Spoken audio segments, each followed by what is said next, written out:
Hello everyone, आप सबका बहुत बहुत स्वागत है हमारे यूट्यूब चैनल शुभ ऑनलाइन क्लासेस में। आज की इस वीडियो में हम लेके आए हैं इम्पॉर्टेंट एमसीक्यू क्वेश्चंस जो 2017 के असिस्टेंट प्रोफेसर के एग्ज़ाम में आए हुए क्वेश्चंस हैं। ये तो स्टार्ट करते हैं क्वेश्चन नंबर 1 से।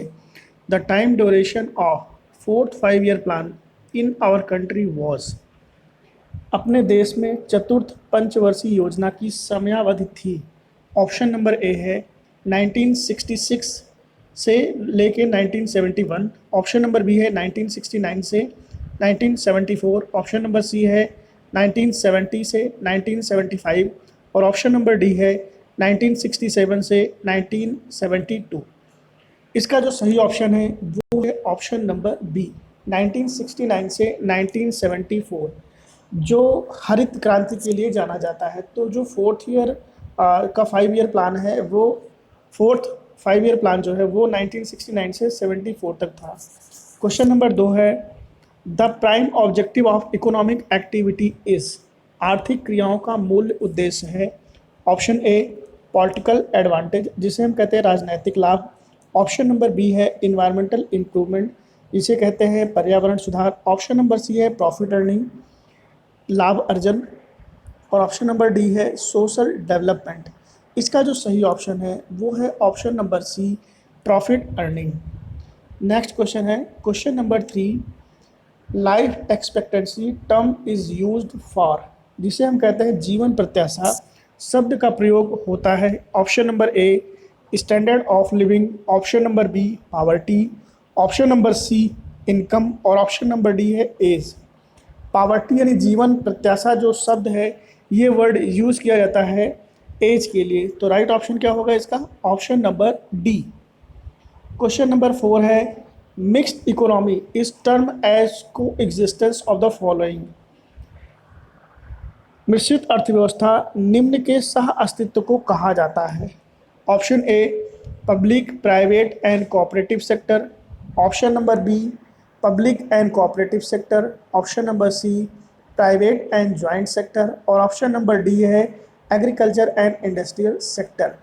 मिक्स्ड इकोनॉमी का जो टर्म है वो यूज़ किया जाता है ऑप्शन नंबर ए। इसका सही ऑप्शन है public private and cooperative sector. तो ऑप्शन नंबर ए इसका राइट ऑप्शन होगा। क्वेश्चन नंबर 5 है which of the following is not a market environment issue. निम्न में से कौन सा बाजार पर्यावरण मुद्दा नहीं है? ऑप्शन ए कस्टमर एनालिसिस, जिसे हम कहते हैं ग्राहकों का विश्लेषण। ऑप्शन नंबर बी है मार्केट इंटरमीडिएटरी एनालिसिस, जिसको कहा जाता है बाजार अंतर्वर्ती विश्लेषण। ऑप्शन नंबर सी है इन्वायरमेंटल प्रोटेक्शन एनालिसिस, पर्यावरण संरक्षण विश्लेषण। और ऑप्शन नंबर डी है कंपटीटर एनालिसिस, जिसे कहा जाता है प्रतिस्पर्धी विश्लेषण। इसका जो सही ऑप्शन है वो है option number C environment protection analysis. Question number 6 है डिस्प्यूट रेजिडल mechanism is dash tier in consumer protection act. Option A 1, option B 2, option C 3 और ऑप्शन डी है 4। इसका जो सही ऑप्शन है वो है option number see that is 3। Question number 7 है which of the following was privatise first. इनमें से कौन है जो सबसे पहले जिसका प्राइवेटाइजेशन किया गया? Option A MTNL, option B modern food industry, option number C BSNL और ऑप्शन डी है भारत एल्युमिनियम कॉर्पोरेशन लिमिटेड। जो सबसे पहले प्राइवेट हुई था वो था मॉडर्न फूड इंडस्ट्री। तो राइट ऑप्शन क्या है इसका? Option number B. Question number 8 है Tendulkar committee is concerned with. Tendulkar जो समिति है किससे संबंधित है? Option A poverty estimation, option B cricket, option C export promotion और ऑप्शन डी है फिजिकल पॉलिसी रिफॉर्म्स। इसका जो सही ऑप्शन है वो है option number A poverty estimation. जो 2005 में ये समिति बनी थी और इसका मेन क्या था? पावर्टी का यानी गरीबी का जो निर्धनता का आकलन करना, ये इसका मेन मोटो था। तो राइट ऑप्शन है option number A. Question number 9 है FEMA was implemented in the year dash in India.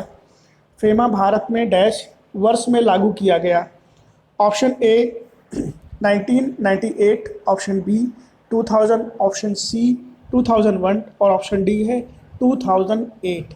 इसका जो सही ऑप्शन है वो है ऑप्शन नंबर बी 2000, क्योंकि इसे जून 2000 में इंडिया में इम्प्लीमेंट किया गया था। नेक्स्ट क्वेश्चन है क्वेश्चन नंबर 10। भारत संचार निगम लिमिटेड यानी BSNL setup in the year dash under the new telecom policy. Bharat संचार निगम को नवीन दूरसंचार के अधीन डैश वर्ष में स्थापित किया गया था। Option A 1980, option B 2000, option C 2011 और ऑप्शन डी है 1985। इसका जो सही ऑप्शन है वो है option number B that is 2000। Question number 11 है लिबरलाइजेशन डज नॉट इंक्लूड, उदारीकरण में सम्मिलित नहीं है। Option A liberalisation of economic policy यानी आर्थिक नीतियों का उदारीकरण। ऑप्शन नंबर बी है इनकरेजमेंट ऑफ कंपटीशन यानी प्रतियोगिता को प्रोत्साहन देना। ऑप्शन नंबर सी है डेवलपमेंट ऑफ फाइनेंशियल मार्केट, वित्तीय बाजारों का विकास। ऑप्शन नंबर डी है major role of public sector यानी लोक क्षेत्र की प्रमुख भूमिका। इसका जो सही ऑप्शन है वो है ऑप्शन नंबर डी यानी major role of public sector. Question number 12 है if sales is ₹8 lakh, cost of sale is 4,80,000 and indirect expenses is ₹1,20,000 then the net profit ratio will be. तो यहाँ पे आपको नेट प्रॉफिट रेशियो बताना है। उसके लिए फार्मूला है 1,20,000 जो कि है हमारा indirect expenses divided by sales multiply by 100 is equal to 25%। तो राइट ऑप्शन क्या है इसका? Option number C 25%। Question number 13 है ideal current ratio is. Ideal current ratio क्या है? करंट रेशियो अगर हम आइडियलिटी की बात करें तो अगर हमारी एसेट डबल है और लाइबिलिटी हमारी उसके कंपैरिजन में कम है तो ये माना जाएगा कि हमारा जो कंपनी है उसकी फाइनेंशियल पोजीशन बेटर है। तो यहाँ पे 2:1 का जो रेशियो होता है उसको हम आइडियल रेशियो मानते हैं करंट रेशियो के लिए। तो राइट ऑप्शन है इसका option number B. Ideal acid test ratio, acid test ratio को आइडियल हम कब मानते हैं? जब इक्वल हो, यानी एसेट और लाइबिलिटी का जो यहाँ पे वैल्यूएशन है वो अगर आपका इक्वल है तो ये माना जाएगा कि ये आपका आइडियल है। तो राइट ऑप्शन क्या होगा इसका? Option number B 1:1। Question number 15 है गिवन करंट एसेट 2014 के लिए है 5 लाख रुपीज़ और करंट लाइबिलिटी है 2014 के लिए 3,60,000 रुपीज़। 2015 में करंट एसेट है 3,20,000 और करंट लाइबिलिटी है 4 lakh rupees. The decrease in working capital will B, working capital कितना डिक्रीज कर रही है ये आपको यहाँ पे बताना है। तो यहाँ पे देखिए डिफरेंस जो अमाउंट है वो करंट एसेट प्रीवियस ईयर यानी 2014 में 5 लाख रुपए है और 2015 में 3,20,000 रुपये है। इन दोनों का जो डिफरेंस अमाउंट है वो है 1,80,000 रुपीज़। यहाँ पे देखिए 3,60,000 है और यहाँ पे 4 लाख रुपीज़ है। तो यहाँ पे इंक्रीजिंग ऑर्डर में है। तो यहाँ पे जो डिफरेंस है वो कितना है? 2,20,000 रुपीज़ है। तो डिफरेंस अमाउंट एक्चुअलिटी में कितना आ रहा है? 2,20,000 रुपीज़। तो राइट ऑप्शन क्या होगा इसका? Option number B 2,20,000 rupees. Question number 16 है working capital of previous year and current year are 50,000 and 60,000 respectively then the amount of changes in working capital will be. Question है गत वर्ष और चालू वर्ष की कार्यशील पूंजी 50,000 और 60,000 है। तो कार्यशील में पूंजी का जो परिवर्तन है उसकी राशि क्या है? Option A increase of ₹10,000, option B decrease of ₹10,000, option C increase of ₹1,10,000 and option D है डिक्रीज ऑफ ₹1,10,000 रुपीज़। इसका जो सही ऑप्शन है वो है option number C increase of ₹1,10,000 rupees. Question number 17 है according to dash a plan is a trap laid to capture the future. Option A Marley, option B Newman और option C है Terry और option D है Elon. देखिए इनमें से किसके हिसाब से ये कहा गया है कि नियोजन भविष्य को पकड़ने के लिए बनाया गया एक पिंजरा है? तो ये किसके द्वारा कहा गया था? ये कहा गया था एलन के द्वारा। तो राइट ऑप्शन है option number D. Question number 18 है BIFR was established on the basis of recommendation of dash committee. BIFR जो एक इसकी जो स्थापना है वो किस समिति की सिफारिश के आधार पर और किस वर्ष में किया गया था, ये आपको बताना है।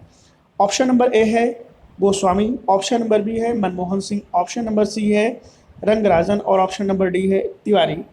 तो ये जो समिति थी वो तिवारी समिति थी जिसकी रिकमेंडेशन पे BIFR इस्टेब्लिश किया गया था। क्वेश्चन नंबर 19 है, if current ratio is 1.75:1, working capital 1,12,500 and stock 82,500, then acid test ratio will be. Acid test ratio क्या होगा? देखिए यहाँ पे 1,75,000 लिया जाएगा क्योंकि जो एसेट है और लाइबिलिटी है उसको ये माना गया है कि 1.75 का मतलब ये है कि हमारी जो एसेट है वो 1,75,000 है और लाइबिलिटी 1 लाख रुपीज़ है। प्लस में यहाँ पे देखिए स्टॉक 82,500 को ऐड कर दिया जाएगा और इसके अलावा यहाँ पे डिवाइड में 1,12,500, तो ऊपर का जो है 1,75,000 plus 82,500 divided by 1 lakh plus 1,12,500। अगर इसको हम कैलकुलेट करेंगे तो रेशियो आएगा 1.2:1। तो राइट ऑप्शन क्या होगा इसका? Option number A 1.2:1। और क्वेश्चन नंबर 20 है, dash budget is prepared before production budget. Option A sales, option B master, option C material और ऑप्शन डी है लेबर। इसका जो सही ऑप्शन है वो है ऑप्शन नंबर ए, यानी बजट, विक्रय बजट को उत्पादन बजट से पहले बनाया जाता है। तो राइट ऑप्शन है इसका ऑप्शन नंबर ए। तो ये 20 इंपॉर्टेंट MCQ जो 2017 के असिस्टेंट प्रोफेसर के एग्ज़ाम में आए हुए थे, जिसको मैंने अपने इस वीडियो में आपको बताया। नेक्स्ट वीडियो में अगले 20 क्वेश्चंस लेके आऊँगा। अगर आपको हमारा वीडियो पसंद आए तो लाइक करिएगा। Thanks for watching my channel.